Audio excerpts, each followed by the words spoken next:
Olá, seja bem-vindo ao podcast AFIA Endocrino Papers. Aqui lhe mostramos como se manter atualizado em endocrinologia, mesmo que você tenha pouco tempo para estudar. Eu sou Ícaro Sampaio. Eu sou Luciano Albuquerque.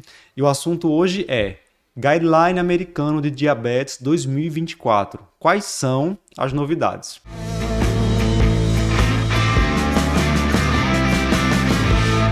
Luciano, podcast importantíssimo hoje.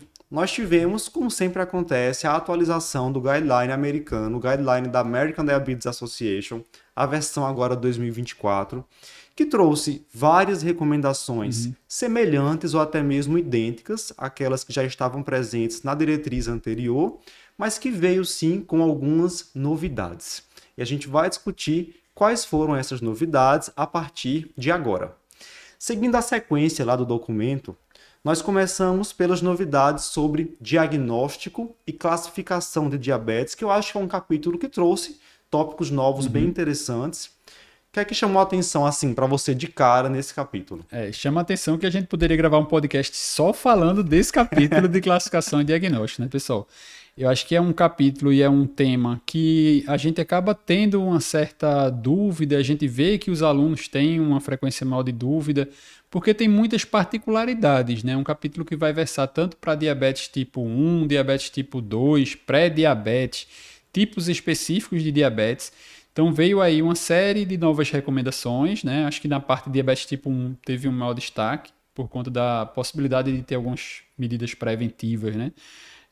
Tem alguns fluxogramas diferentes também ali que achei interessante. A gente já tinha na diretriz da SBD um fluxograma clássico, bem bonitinho, assim, sobre como investigar um paciente com formas atípicas de diabetes, diabetes no jovem, até chegar a um possível diagnóstico de diabetes tipo 1A ou tipo 1B ou diabetes tipo MOD.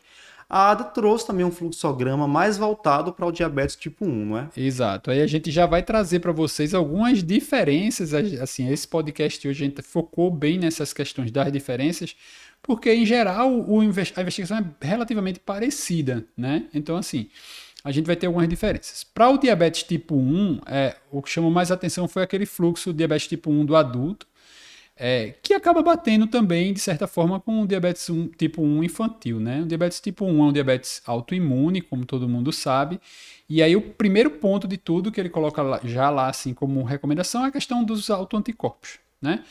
Então, assim, você deve fazer, diante de um paciente que você está com uma suspeita muito forte de diabetes tipo 1, aquele paciente que abriu numa forma mais jovem, que não tem características de diabetes tipo 2, isso a gente falando de adulto, ou numa criança, e a gente vai falar mais para frente um pouquinho sobre isso, a gente tem que fazer esses anticorpos. A gente sabe que o acesso não é fácil para dosar todos os anticorpos, e aí ele segue uma recomendação de você pedir primeiro o anti-GAD. Se o anti-GAD vier positivo, você já confirma. Se ele vier positivo, se ele vier negativo, aí você vai passar para os próximos, né? Você pode até pedir mais de um, naquele sentido da criança, pela questão de prevenção, mas no adulto não. Se tem um só positivo, você já fecha diagnóstico, né? Porque vai ser aquele paciente que você está na dúvida se é tipo 2 ou tipo 1, né? Então, assim, o anticorpo positivo já fecharia o diagnóstico. O primeiro seria o GAD, o segundo, em termos de frequência e importância até na criança também, é o IA2, né? O anti-ilhota. E ele cita o antitransportador de zinco, que é bem difícil de você conseguir, né? Sim. Aqui no Brasil mesmo é bem, bem trabalhoso, mas ele cita lá também, e que aí se você não tiver nenhum deles, você segue o fluxo para ver se você vai encaixar como o tipo 1B, que é aquele tipo 1 que você não achou anticorpo, ou não, né? Eles acabam sendo mais insistentes, inclusive nesse paciente com anticorpos negativos, principalmente naqueles adultos com menos que 35 anos, né? Isso. Para avaliar essa possibilidade de diabetes tipo 1B. Ou se for, assim, a partir dessa faixa etária, mas que tenha muito comemorativo, né? O paciente precisa de começar a insulina muito rápido, o paciente faz cetose, o paciente não tem perfil clínico de diabetes tipo 2, IMC normal, né? Então, nesse cenário, aí entra a importância do peptídeo C, né? Acho que é o ponto que a gente tem que chamar a atenção. Que para a criança não é tão assim lembrado, porque a criança, em geral, a gente vai mais em cima do anticorpo mesmo, né? Mas para esse adulto que tem essa forma que está na dúvida, o anticorpo veio negativo, o peptídeo C entra bem. O peptídeo C, ele é liberado, co-secretado com a insulina, né? Lembrando de onde ele vem. E aí a gente tem aquele ponto de corte abaixo de 0,6. Para quem for ler o documento lá da ADA, ele usa outra unidade, né? Ele usa millimol, sistema internacional. Então a gente vai usar 0,6. Abaixo disso, você fecha para diabetes tipo 1. Acima de 1,8, naquele paciente que já tem 3 anos de doença, você poderia fechar como DM2. E se cair numa faixa intermediária, você poderia esperar até o 5º ano para ele negativar, ou seja, ele ficar abaixo de 0,6 até 5 anos de doença. Né? Se passar de 5 anos e o peptídeo C ainda está detectável, aí não seria LADA, não seria DM1, porque 5 anos já seria tempo suficiente para isso acontecer. Sim, sim. Ainda falando sobre diabetes tipo 1, ele traz algumas recomendações sobre a detecção precoce daqueles pacientes que estão no diabetes tipo 1, digamos assim, na fase pré-clínica, aquele estágio 1 do diabetes tipo 1, que tem apenas vários anticorpos positivos, mas ainda sem desglicemias. Isso acontece porque, como a gente vai explicar melhor já há também recomendações no capítulo seguinte sobre prevenção do diabetes tipo 1. A diretriz, Luciano, a impressão que eu tive é que ela não define bem quais são os pacientes que deverão fazer esse rastreamento com anticorpos, mas acaba mencionando no texto, né?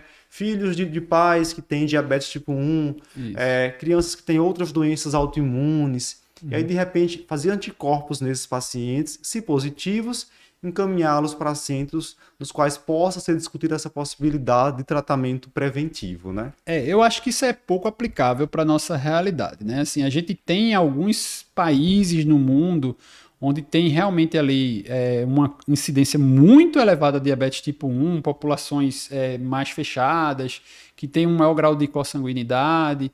Então, naquela situação, a gente tem quase que um rastreio universal relacionado à questão do HLA. Né? A gente sabe que existem alguns alelos de HLA específicos para maior risco de diabetes tipo 1 e que na presença desses alelos teria realmente um risco aumentado.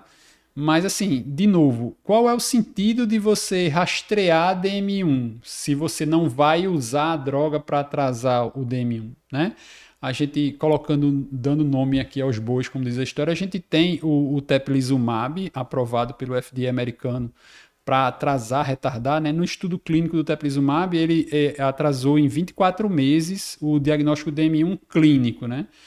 Ele pegou pacientes no estágio 2, que é aquele paciente que tem anticorpo e desglicemia, a indicação é nesse subgrupo, precisa ter mais de 8 anos de idade, né? Então assim, o paciente muito jovem não vai entrar, e que aí nesse contexto ele conseguiu fazer esse atraso. Aí a gente vai lembrar, um paciente no estágio 2 de diabetes tipo 1, a chance de ele ficar com diabetes clínico em 5 anos é em torno de 60%, a chance de evoluir do estágio pré-clínico para o estágio clínico. Então, assim, se você tem 60% e você vai reduzir pela metade, você vai falar, é um risco de 60 contra um risco de 30, né? Vamos dizer aqui nos 5 anos, extrapolando muito o resultado do estudo, né? Então, assim, você não zera o risco, obviamente, e é uma medicação de um custo muito elevado. Então, se a gente não tem disponível no Brasil e a gente não tem nenhum estudo assim mostrando evidência em relação à prevenção de desfecho, nem micro, nem macrovascular, eu acho que essa questão de você adiar o início clínico do DM1, óbvio que usar insulina não é legal, tal, mas não mostra ainda assim, não sinto tanta recomendação, tanta força de recomendação.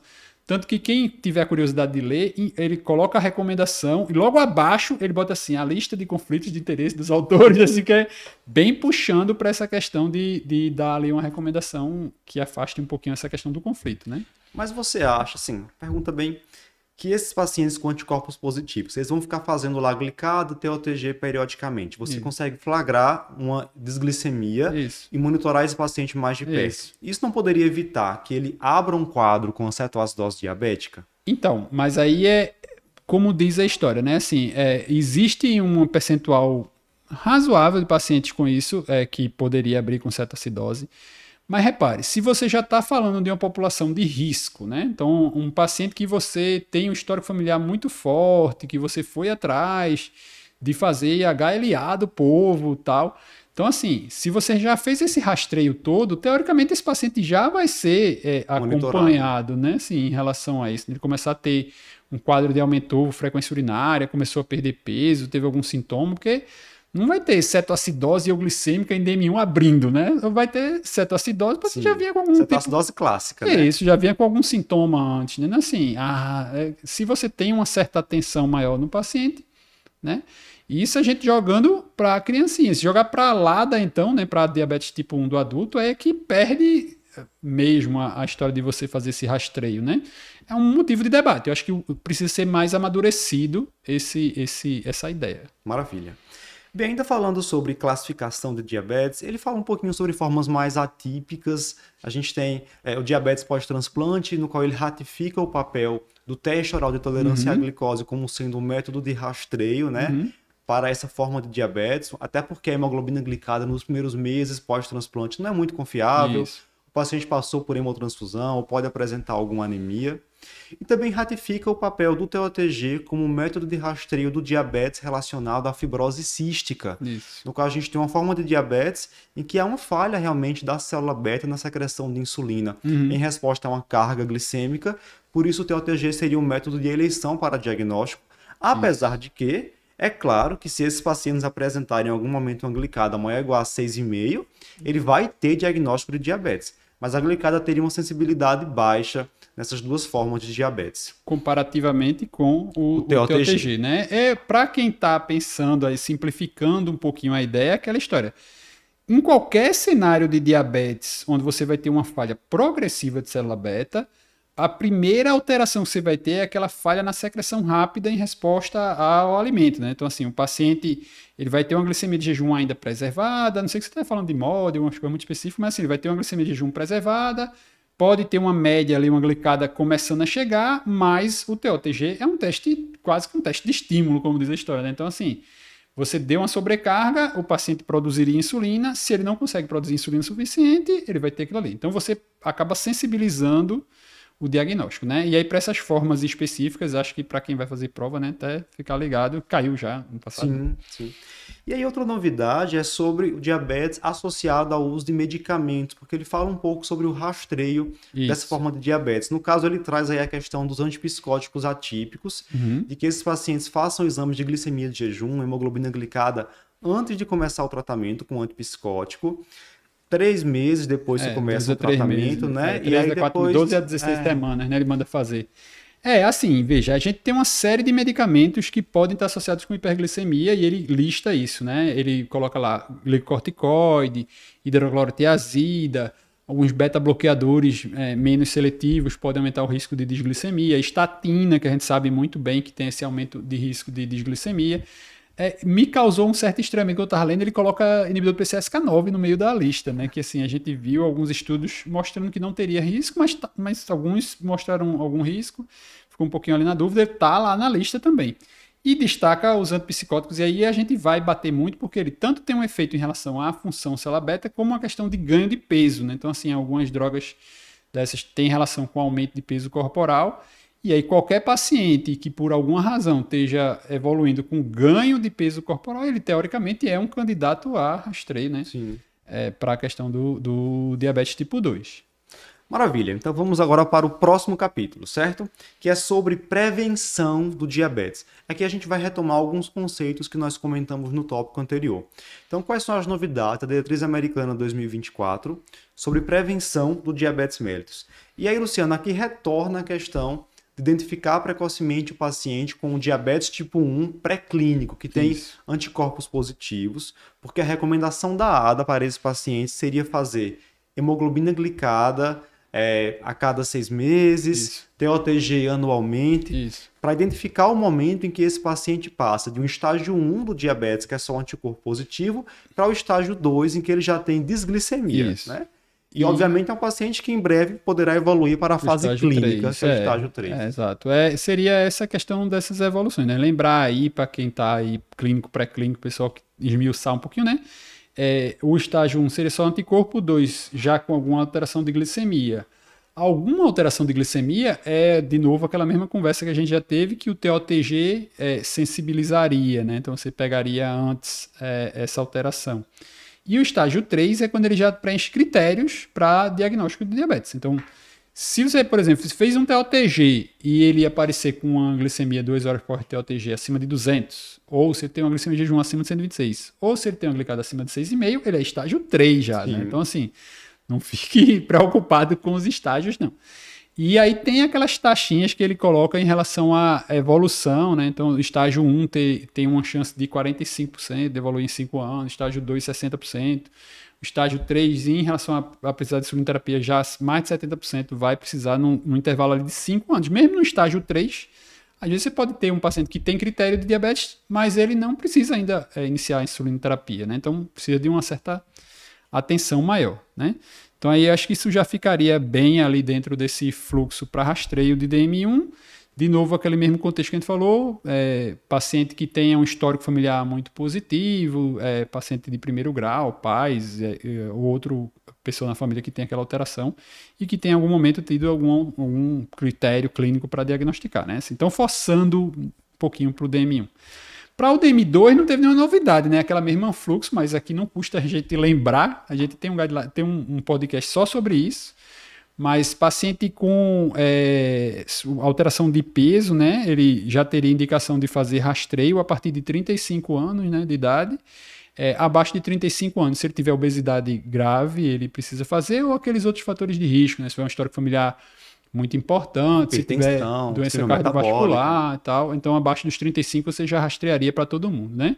Então, a partir de 35 com obesidade, com sobrepeso já, ou abaixo de 35 com esses outros critérios. Para quem está se perguntando, não há novidades sobre indicação de tratar farmacologicamente o pré-diabetes. São as mesmas indicações que a gente já conhece. Inclusive, ele manteve um ponto que me deixou em dúvida ano passado, que ele traz as indicações clássicas, né? Menor que 60 anos, IMC maior que 35, história de diabetes gestacional.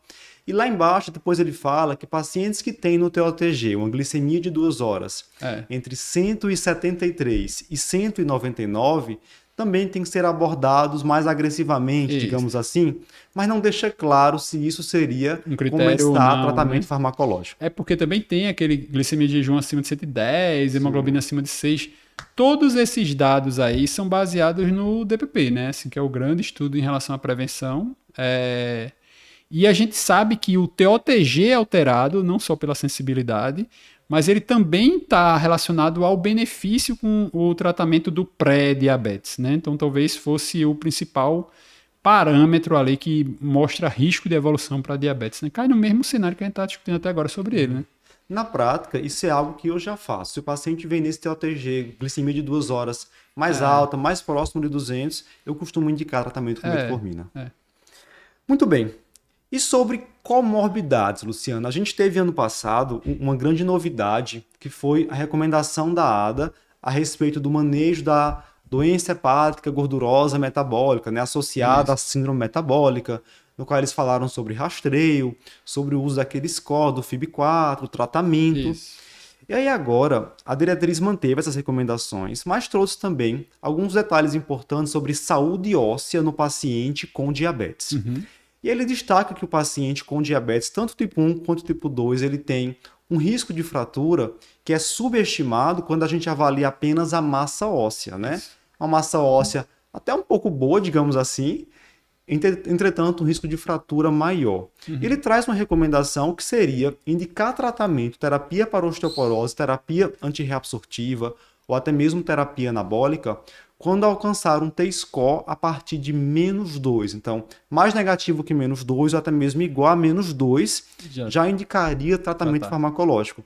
A gente tem a indicação clássica no paciente que não tem diabetes, que o diagnóstico de osteoporose é a partir de um T-score de -2,5, e o que a ADA coloca é que esse paciente com diabetes, ele teria, em realidade, um T-score -0,5, mais negativo que aquele que o paciente apresenta no exame. Então, se é -2 no exame, o T-score real seria -2,5.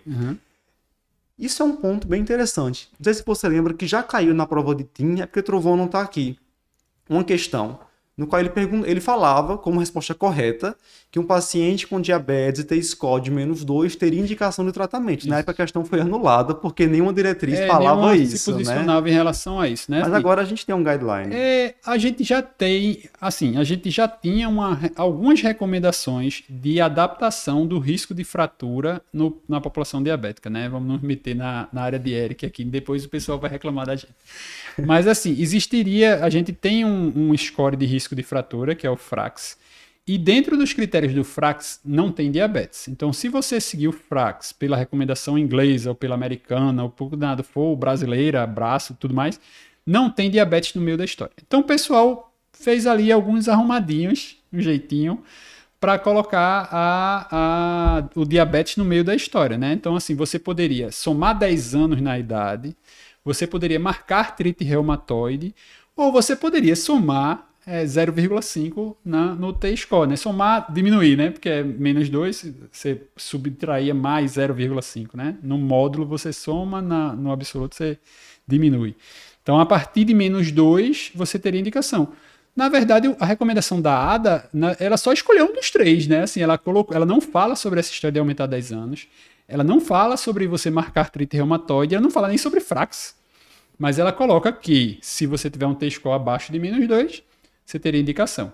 O que ele cita, e que aí foge muito da realidade da gente, é a história do TBS. Por quê? Porque o paciente diabético, na verdade, ele tem uma alteração de microarquitetura óssea, tá?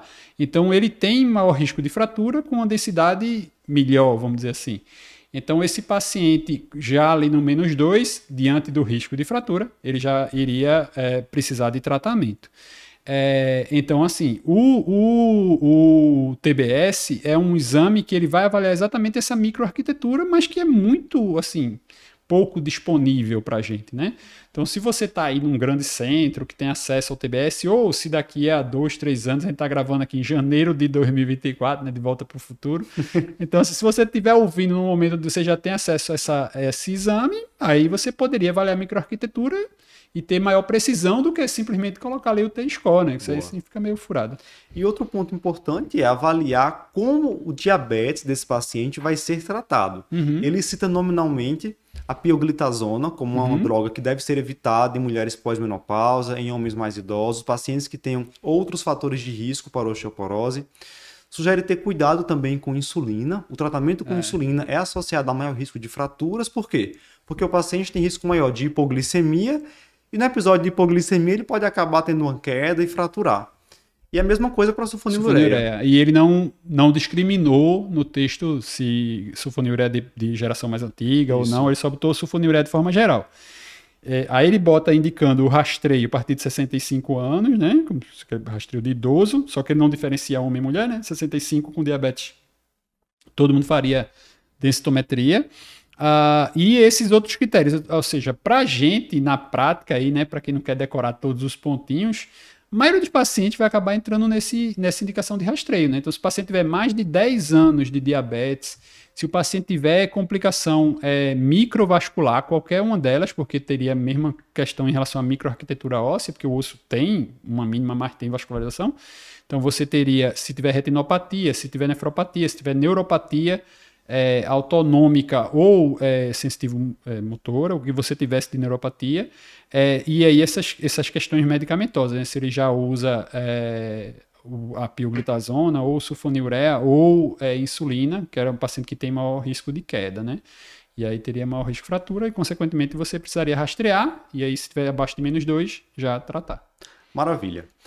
Passando agora para obesidade, que é uma outra condição que está muito associada ao diabetes mellitus tipo 2. A diretriz da ADA, obviamente, vai trazer alguma recomendação para manejo desses pacientes. E a gente tem muita droga nova, é claro que vai ter recomendação nova também. O que é que a ADA fala sobre tratamento da obesidade no paciente com diabetes tipo 2, Luciano? Esse fluxo da ADA, ele já vem, acho que desde o ano passado, né? Acho que o ano passado foi 2022 para 2023 que ele fez essa atualização, que é aquela história de você escolher o melhor tratamento para diabetes. Primeiro ponto, se o paciente tem doença cardiovascular, porque o nível de evidência é maior, né? A gente teve drogas que reduziram mortalidade e tudo mais. Então, aí, se ele tem doença cardiovascular, leia-se insuficiência cardíaca, nefropatia e tal, ele vai escolher ali GLP-1 e SGLT2. Mas se ele não tem doença cardiovascular, o próximo ponto dentro da escala hierárquica da história é se ele tem obesidade, né? Principalmente se ele é um diabetes recente, um diabetes com menos de 5 anos. Se você trata bem a obesidade e leva uma perda de peso acima de 10%, a gente viu no Direct uma chance de remissão acima de 60%, né? Quando perde esses 10 quilos, né? 65%. Então, assim, é um número muito substancial e a gente tem que investir em perda de peso. A gente teve esse ano no ADA aí uma série de estudos, uma série de novos agentes focados em tratamento de diabetes e obesidade, né? Assim, e vendo o efeito dessas drogas anti-obesidade nos pacientes com diabetes. Então, ele lista nominalmente, e aí isso é uma novidade, ele bota droga com alta potência para isso, a tirzepatida, que a gente ainda não tem disponível aqui no Brasil, né? Estamos aguardando. Coloca a semaglutida. Sim. E aí ele coloca que antes a gente sempre ficava naquela, né? Ah, não, a semaglutida no diabetes é 1.0, a semaglutida na obesidade é 2.4. Só que o diabetes tem obesidade, 90% do diabetes tipo 2 tem obesidade, ele vai usar dose de 2.4, né? Então, assim, ele vai titular a dose para a máxima dose efetiva. A história do GLP-1 oral, a gente não tem evidência, nem acho que até dificilmente a gente vai usar por conta de custo, chegar em dose de obesidade, que foi 25 e 50, as doses estudadas lá no Oasis, né? Então, assim, a gente não vai usar isso até por conta disso, mas, assim, quando a gente tiver disponível a semaglutida 2.4 e a história da tirzepatida, a gente vai lançar a mão.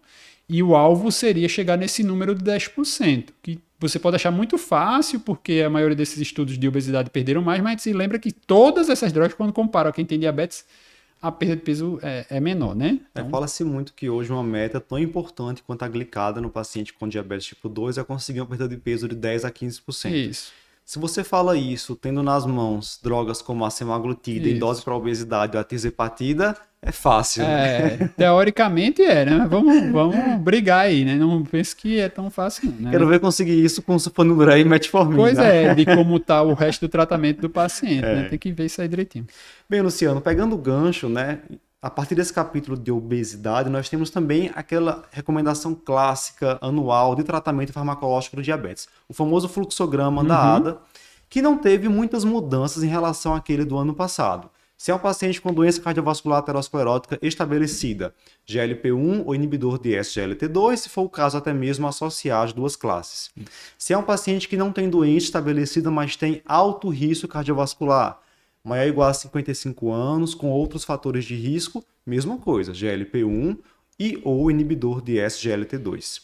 Se é um paciente com insuficiência cardíaca, a preferência, sem dúvidas, é pelo inibidor de SGLT2.